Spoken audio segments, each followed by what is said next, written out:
Alright, I put in one screw here at the top of the stile. I got this joined together here. Let me join together the bottom section, and then I'm going to screw in the stiles down here.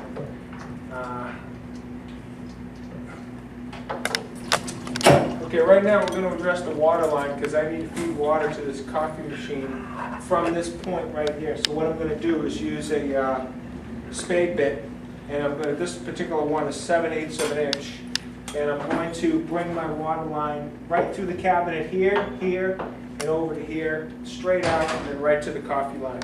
This copper line is going to be too small, so I'll have to run a new copper line. No big deal. I just want to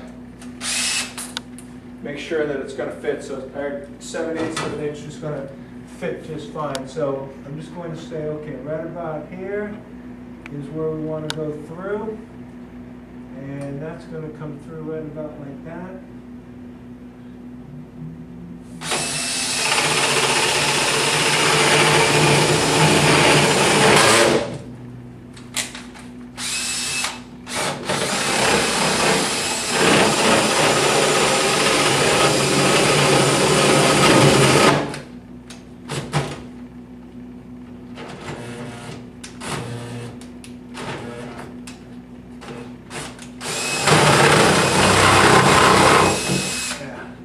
Going right towards that water line. So that should be pretty good. Now from the decorative side going in, I'm going to run that line right about here. This should keep it out of the way, and I can run it pretty much straight across.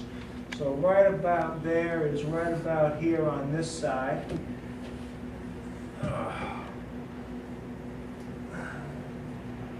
Alright.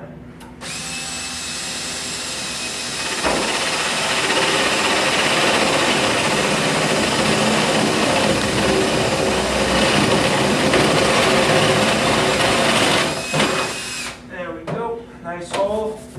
Nice round 7/8 inch hole. So that way I can run that line. And I'll actually run that line now while the countertop is not in place, because it's going to be a lot easier to do now than afterwards. Alright, we have the water line installed. Let me bring you over there so that you can see. Now the way that we have it set up is that the water to the coffee machine is coming out right there.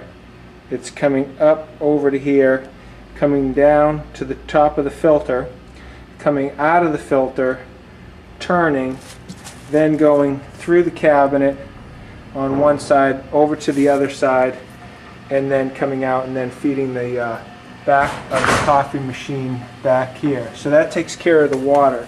One thing that I wish we'd have done is put the electrical outlet on before we put the cabinet on, but I forgot about that. So we're going to, before we do the top, we're going to head and put in a duplex receptacle right there, so that way in case we ever need electricity under here, we'll have it. So now I'm going to install this ivory duplex receptacle in this junction box. I've already verified that the breaker is off. With my meter, I'm picking up a little bit of what I believe to be an induced voltage, and I'll verify that in just a second. So the first thing I'm going to do is I'm going to take and put this plate on, the extension ring. I think this one here is a 1/2 inch extension ring. And I'm just going to go ahead and screw that on.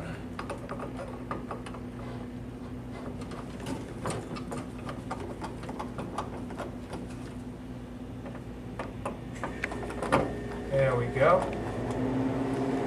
Then I'll take the green leg here, and I'm dealing with number 12 wires, so I'll just wire strip that off, and that's going to go on the green leg here. Take that, grab it on the end, make yourself a little loop on there, and then when you tighten the screw, you always want that the tip of your copper to follow the screw, so that way when I tighten down, it will actually tighten the copper right to the screw. So I'm going to start with the ground. Next one I'm going to do is the neutral. Now, the neutral on this outlet is the larger spade, and that's the hot. Another way that you can tell is that that screw is brass and that screw is silver. So with 110, usually you're dealing with 3 colored wires, black, white, green. And the way that you remember that is black on brass. So black goes to here. In this case, it's actually a blue wire, because that's just the phase that the color that the electrician ran, which is perfectly fine. And I'll put that on last. So the next one I want to do is the neutral, which will go on the silver side, which is over here. So I'm going to go ahead and strip that back.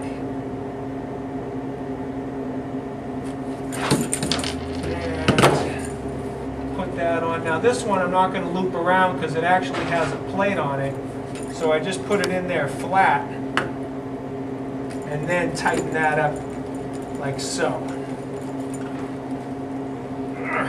Make sure that the other one's tight. Now I'll do my hot.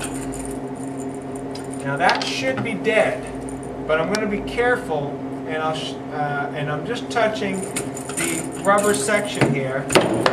Now I'm just going to touch that against the ground. Now if that was a problem, that would spark on me, so that's just an induced voltage. I'd rather have the piece of equipment take the hit rather than me, in case I made a mistake.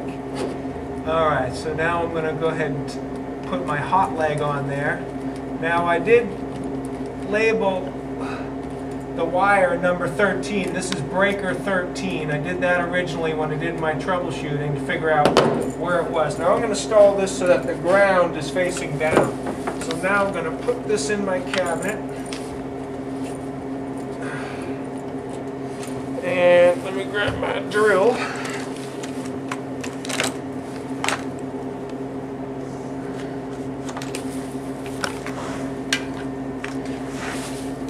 Okay. Okay.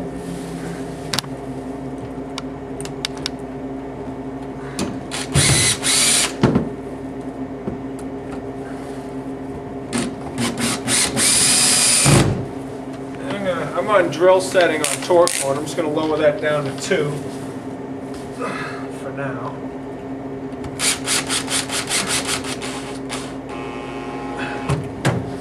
What I'll do is I like to cinch in everything with my screwdriver, because I can get a better feel for whether I'm stripping something out or not.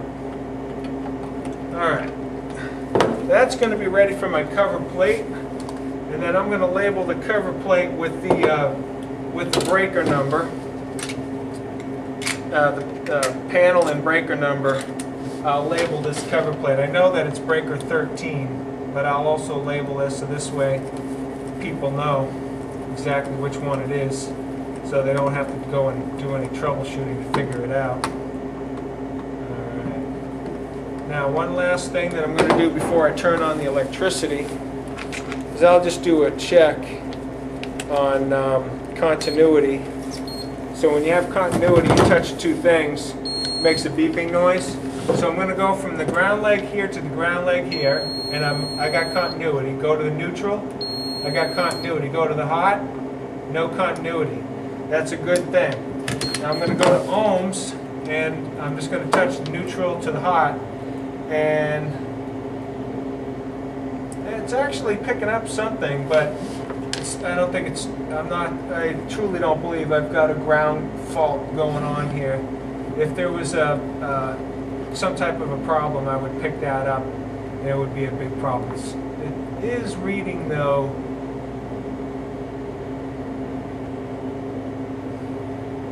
2 million ohms to ground on the hot leg. I'm surprised that's not infinity. We'll turn on breaker number 13, and we'll test that out right now, make sure it's good to go. Alright, leave your badge. Okay, I turned on breaker F number 13. I'm just going to use my tester here. And I've got 2 amber lights, which is the correct sequence for that.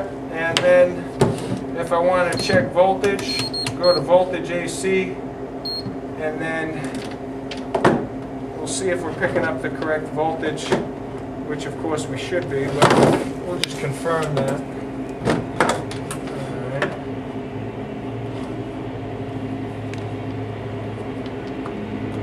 Alright, so there's hot to neutral. And that's 120. And then hot to ground.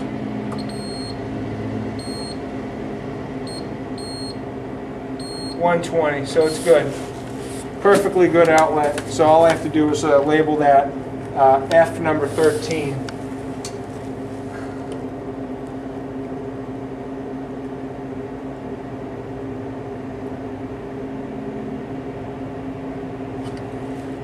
That way it'll be easier in the future.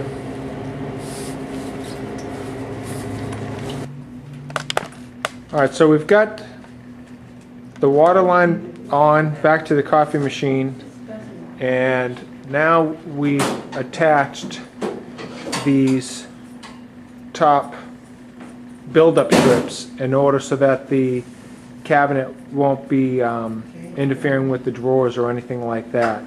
So just about ready for the countertop to be set down here on place in order to secure the countertop to the cabinetry. Okay, what I've done is I've got my router here, which is just a Ryobi router. A trimmer would be better, but I actually don't own a trimmer. And I put on a flush cut bit, so the bearing is on the outside, as opposed to a different configuration. But and this one is going to cut flush. So I'm going to put my hearing protection on and then trim this out.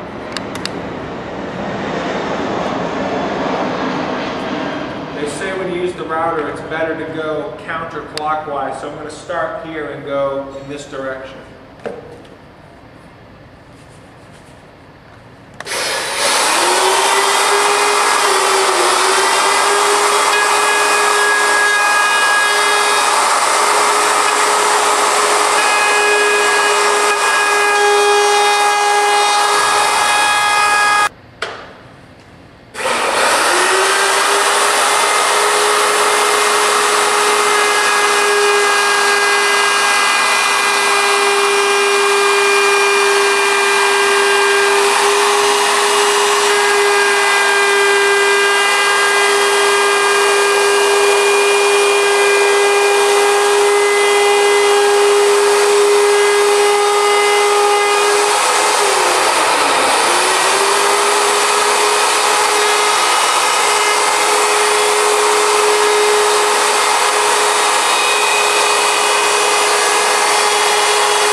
That's looking pretty good. I'm just going to clean that off now. What do I do with that rope? I had a white paper towel.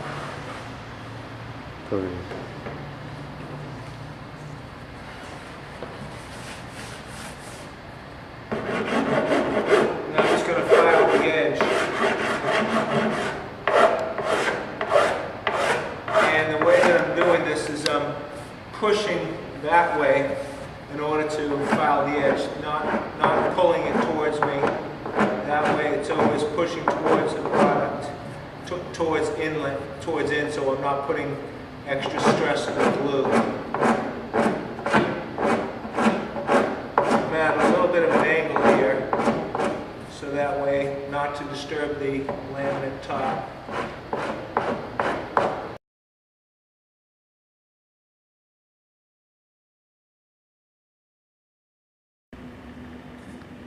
Alright, so what happened was, if you remember, we had build-up strips that were on top of the cabinetry because there's a lip right here where I needed to put the build-up strips, otherwise this countertop would not sit level. So we have the build-up strips, we attached them with simple 1-inch L brackets to the cabinetry. Then we brought in the countertop, set it in place, got it to where we wanted it to sit, and then using 1 1/4 inch screws and drilled up through the build-up strips and attached into the countertop. So now the countertop is physically secured with 4 screws to the cabinet. Now that that is completed, I'm going to go underneath, and now I'm going to work on the plumbing, starting with the faucet and then the drain line. On this one valve, we did have a slight leak. It was a very subtle leak, and it's possible that that leak is going to calcify over in time, but I don't want it to drip onto my cabinets. And I could just leave this pan here, which I will, but if someone moves the pan, I didn't want to take any chances, so I just took some white paper towel and just wrapped it around the bottom of the valve. So if it's such a small leak, the leak will go onto the white paper towel, and then it will evaporate off before dripping down. I'll still check on it, and if I have to, I'll even replace this angle stop church key valve. But if I don't have to replace that valve, I won't. So with the sink in place and the faucet in place, and what I did was I purchased different lengths of hose. I've got what do I got? I got 12-inch hose here, 16-inch, and 20-inch. Now the 12 I'm going to just start with the hot water line, and that goes from here over to here, and I believe I'm going to be able to get away with that with a 16-inch line. So that one's going to come over here, something like that, and I'll finagle that so that it's good. And then let me try the 12-inch line on the other one. Now the other one's too short. So it looks like it's going to be 16s are going to be the best one in this case. I bought different sizes because I wasn't sure how it was going to look underneath. Now that I know it, those will be the ones that I install. Alright, so what happened was when I was trying to put in these, I determined that the 16-inch hose was going to be the correct hose. This is a 16-inch hose, and on it it says 1/2 inch to 1/2 inch. But I actually misread it, and it's 1/2 inch pipe thread to 1/2 inch compression, meaning that this isn't going to work for me because I'm not doing compression on this job. I need 2 1/2 inch pipes of this size, so I'm going to go back to the depot, return these 6 hoses, and just get the 2 that I require. So before I go back to the depot, I put the tailpiece in play, and I got the the P-trap, just getting this here ready, and just to make sure that it was going to fit. And I determined that this is going to be right about here. I actually am going to require an extension on the tailpiece. So when I go to the depot to exchange the hoses, I'll make sure and get a tailpiece extension for this particular tailpiece. Let's see here. I'm not sure how many inches this is. This is 12-inch. I'll also see if they sell a longer than 12-inch one. Then I won't need the extension. I'll cut it to fit. So I'll do that. This is 1.5 inches by 12. Now, I also determined that this nipple is just going to work out fine for right there. So I'm going to go ahead and prep this nipple right here with the pipe thread sealant and Teflon tape. So let me just put on some gloves for this.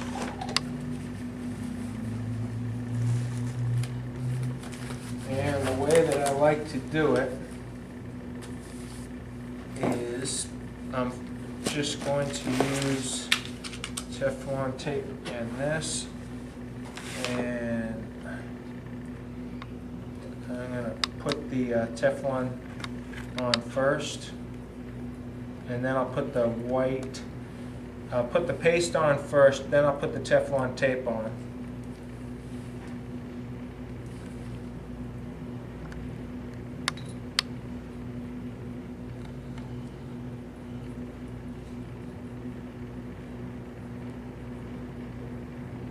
This paste is a little dried out, but it should be okay for this job.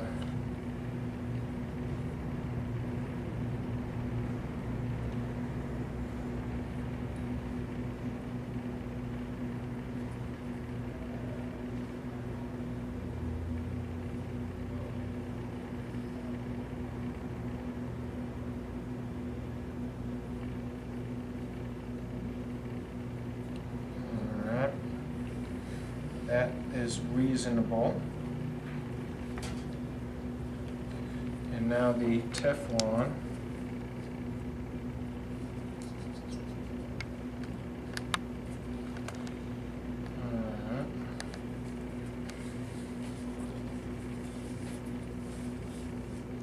Got to remember that when you put it on, it goes on. There's only one right way to put this on. If you put it on the wrong way, it's going to unravel when you screw it in.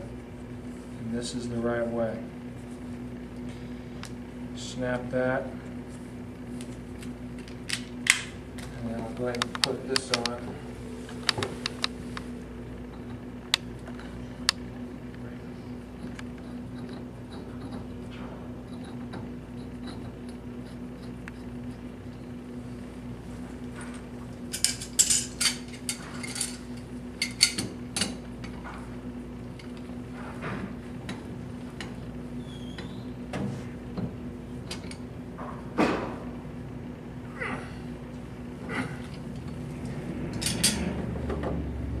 Okay, that's it for now.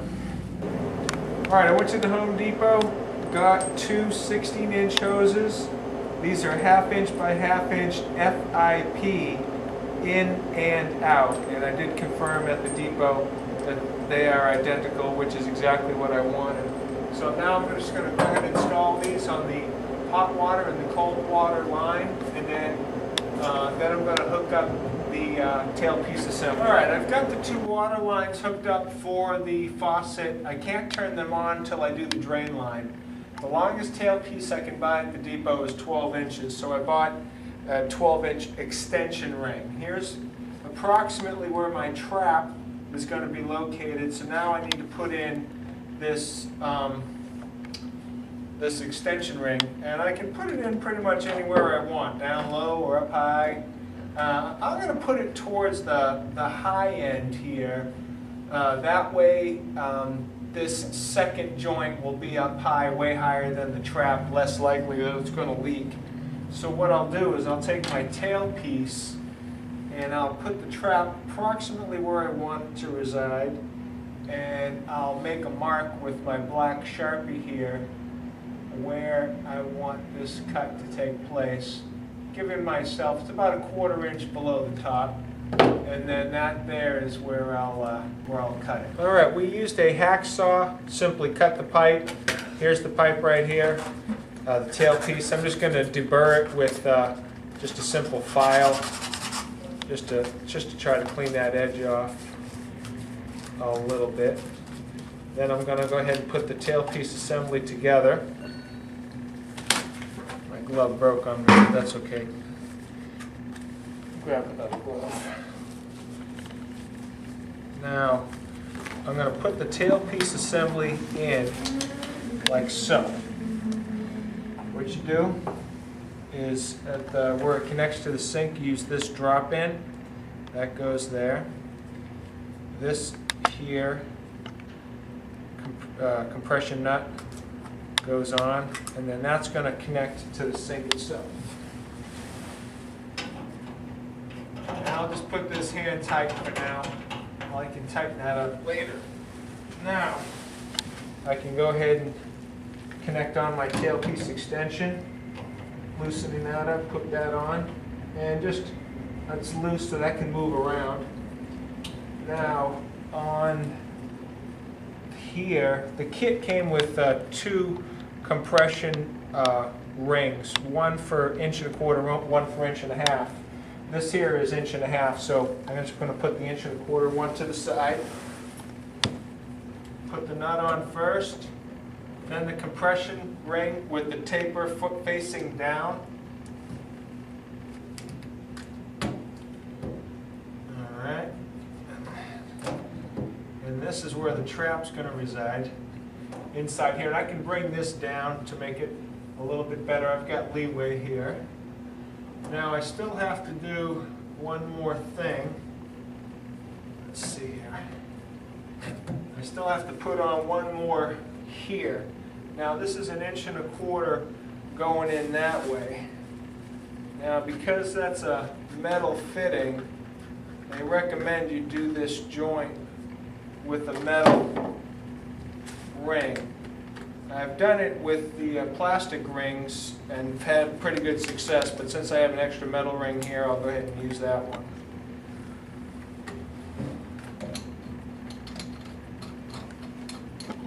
I don't need Teflon tape at that joint because that's going to be made up by that ring. Alright, I'll go ahead and put this all together, bring that down, tighten everything up.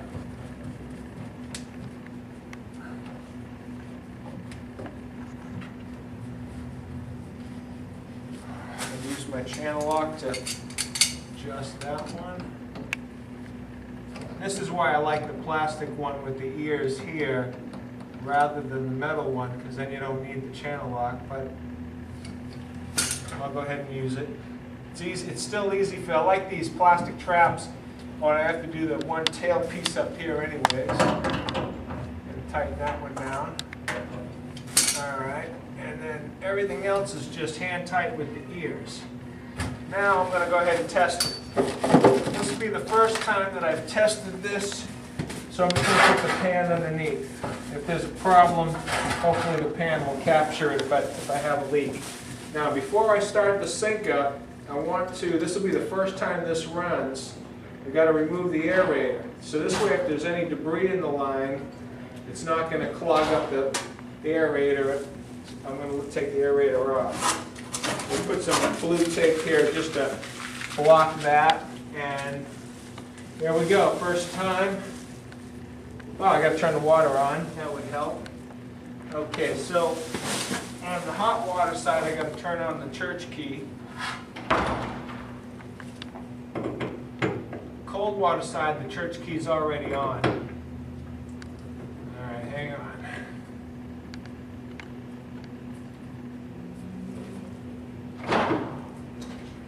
Is. I'm just going to backseat the hot water side fully, and then hopefully we won't need that again. Alright, and then here's the cold. Okay, both hot and cold are on. No leaks down here, looks good. Now I'll slowly turn that on.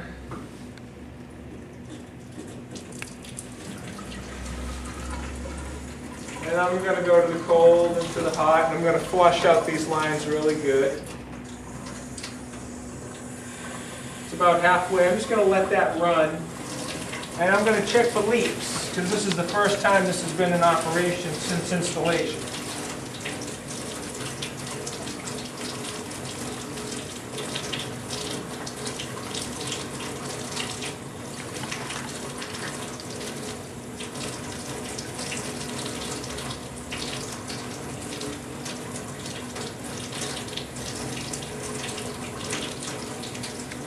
And we look good, no leaks.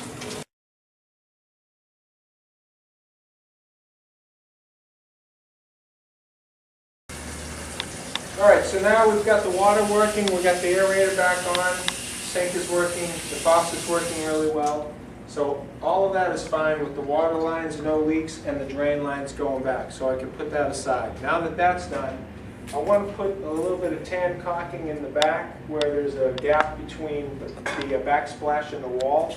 Plus I need to install this here. I'm going to silicone this to the wall, and also there's going to be a gap here. I'm going to silicone that in as well. I'm taking some sandpaper here, and this has a high gloss finish on it, so I'm just going to rough that up to make sure that the silicone attaches to this laminate, so that way it'll attach from here to the wall and stick to the wall. I'll also rough up the wall a little bit right where this is going to sit. Okay, so I've already taken some sandpaper and I've roughed up the back of this end panel right here, so it's rough. And I've just taken a cloth and I've just cleaned everything plus the wall. I put some blue tape here along the wall here. That's all nice and clean. And I've got this ready to go. So this, it's basically already been cut, and this is ready to apply right here. So I'm just going to put that on, and I don't want it to ooze out the top, so I'm going to make sure I'm below the top. right about like that.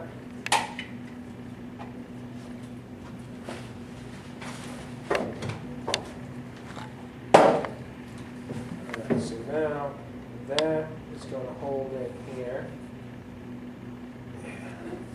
Alright, I'm going to let that kind of just set up while I do the top piece now.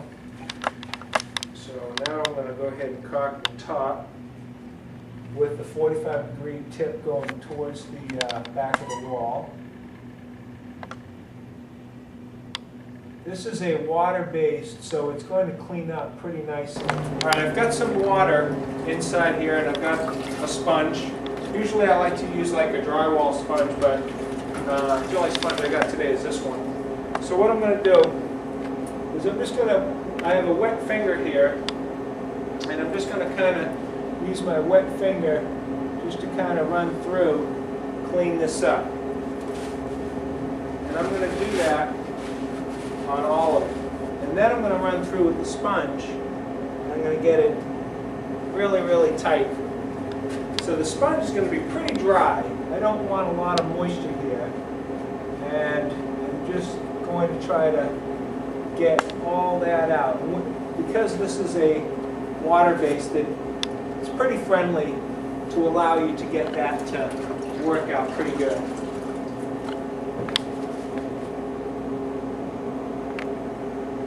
So that will look nice and attractive when done.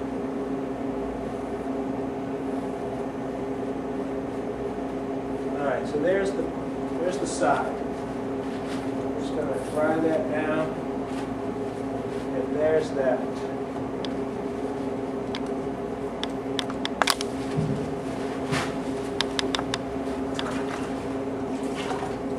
Actually got a small amount on the wall, but because it's water-based, it's actually easy to clean up. There we go. Now the wall is perfect.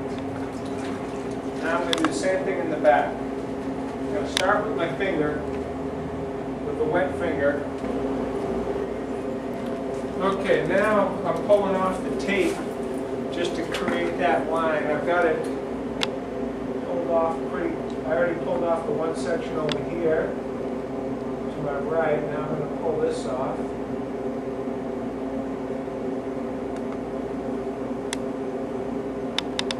And this should give me a reasonably straight line. All right, we've got the caulking job done. What I did was I verified. I put white caulking there, cleaned up that joint. That looks good. Secured this to the wall to hold that, so that silicone will dry and hold that piece in place like that with no screw holes. And then the back piece is all done and cleaned up. Now we're in the process of putting the doors and the drawers on. Then of course we have to drill the holes for the door knobs and for the drawer handles. So we're going to do that as well. I did notice a leak on the hot water church valve. I put a pan under here just to be cautious, and I adjusted the valve. I had it back seated, so I took it off to the back seat a little bit to see if that will cure that and stop that from leaking. So I'm just kind of observing that. Right now we're just going to continue putting the doors and the drawers on. Alright, so we put the doors and drawers on. We've got 4 knobs for the doors, and we wanted to determine the location. We could do it here, but you know, since you're standing up and you just want to open the door, I'm going to put them right here at an angle right centered between this right here. So two knobs here and here, 1 knob here, 1 knob here. And what I'm going to do is I'm just going to put some blue tape on here and then measure it out using a really small drill bit. I'll pilot 1 hole through, and then I'll take a larger drill bit, which will, these knobs came with 2 screws, one a little bit slightly longer than the other. We looked at our doors and we determined that out of the 2 screws, we only require the shorter one, and we'll get plenty of threads to attach our knobs to. So that hole there will end up drilling all the way through. I'll probably be fine just drilling one hole all the way through, not even using the pilot, just drilling it. I just want to go slowly because I don't want to splinter at the back. You're best off drilling in to keep your finish as clean as possible. Alright, I've got one knob installed, and the way that I'm doing it is I took blue tape and I put it on both sides of the cabinet like this. I got one drill bit, 5/32 of an inch. I've already labeled it, so I've got exactly where I want it to go. And I'm just going to go ahead .